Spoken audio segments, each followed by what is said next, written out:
Assalamualaikum warahmatullahi wabarakatuh. Selamat bertemu kembali. Kali ini bahasan kita tentang material komposit.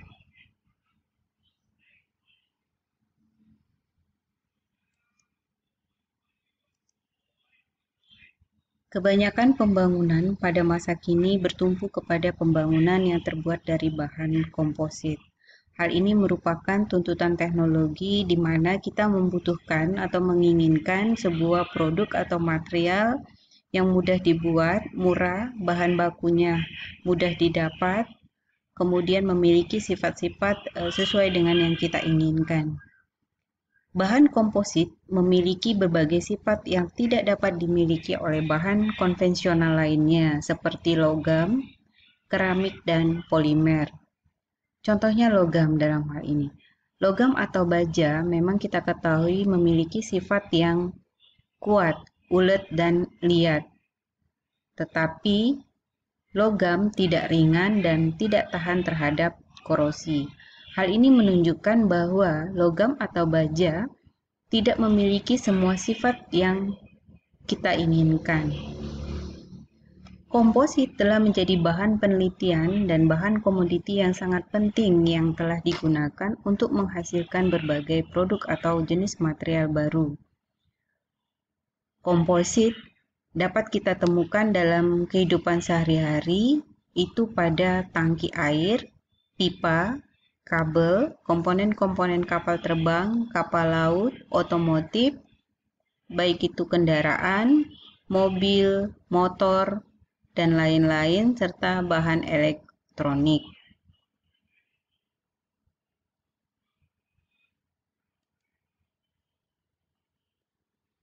Salah satu contoh aplikasi bahan yaitu dalam pembuatan kapal terbang.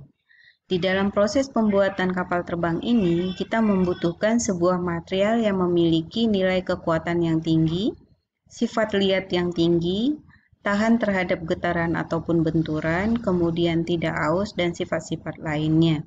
Nah, semua sifat dari bahan yang kita inginkan ini tidak dapat kita peroleh dari satu jenis bahan saja. Tadi kita sudah misalkan adalah baja. Oleh karena itu, kita perlu mengkombinasikan dua atau lebih bahan yang lainnya untuk kita dapatkan sifat yang kita inginkan tersebut. Nah, komposit merupakan suatu material baru yang dapat kita harapkan untuk memperoleh sifat yang kita inginkan, karena komposit merupakan gabungan dua buah material yang mengandung dua atau lebih bahan, baik itu terdiri dari bahan penguat dan matrik atau pengikatnya. Komposit dapat memberikan sifat yang berlainan dari sifat asalnya. Sifat komposit yang berhasil kita dapatkan adalah lebih baik dan mungkin unik dalam aspek tertentu dibandingkan dengan komponen-komponen aslinya. Secara terpisah, fase komposit itu dibagi menjadi tiga, yaitu fase matrik atau fase pengikat, fase tersebar atau bahan penguatnya, kemudian fase interface atau antar fasa atau biasa kita sebut dengan fase antarmuka.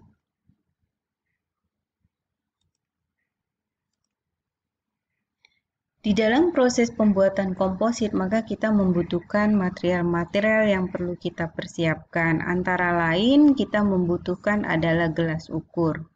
Gelas ukur ini umumnya bisa kita fungsikan untuk mengukur densitas dari suatu bahan penguat atau matrik yang kita gunakan, sehingga kita dapat memperoleh berapa besar massa dari bahan penguat ataupun bahan matrik yang digunakan di dalam proses pembuatan komposit.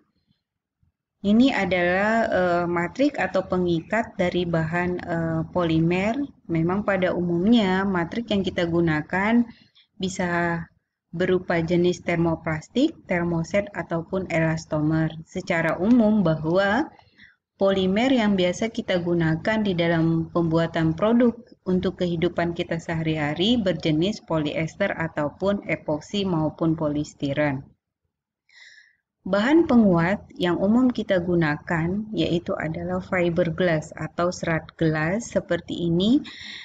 Secara komersil, serat gelas ini dapat kita temukan dalam bentuk anyaman ataupun serat lurus, ataupun bisa kita buat sendiri dengan menggunakan orientasi secara acak.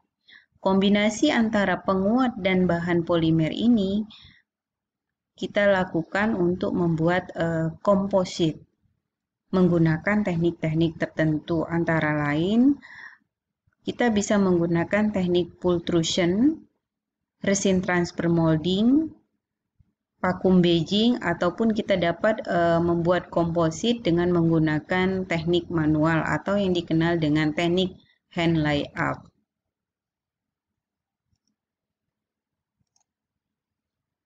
Beberapa contoh dari bahan komposit bisa kita temukan dalam kehidupan sehari-hari seperti lemari dari plywood.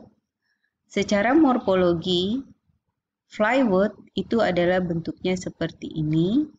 Yang gambar ini kita dapatkan dari hasil scanning elektronik mikroskop atau yang dikenal dengan SEM. Di sini terlihat sekali laminer-laminer dari lapisan wood veneer-nya. Kemudian ini adalah gambar fiberglass yang merupakan komposit diperkuat serat gelas dalam matrik polimer. Ini adalah matriknya, ini adalah serat gelasnya. Saat ini serat gelas harus digantikan dengan bahan-bahan organik karena dianggap serat gelas berbahaya bagi kesehatan manusia. Kemudian serat gelas ini juga bisa menyebabkan mortalitas. Contoh lainnya itu adalah beton atau konkrit. Di sini beton atau konkrit ini merupakan komposit partikel yang mengandung pasir dan ataupun kerikil dalam matrik semennya. Kalau kita lihat kerikil ini adalah semen, di sini mungkin terlihat harusnya ada pasir-pasirnya. Oke, terima kasih sedikit penjelasan dari bahan komposit dengan penyampaian sederhana. Jika ada membutuhkan informasi, Anda dapat email ke n.herlinasari.unram.ac.id ataupun Anda bisa membahas hal lainnya terkait dengan komposit. Jangan lupa subscribe ya. Wassalamualaikum warahmatullahi wabarakatuh.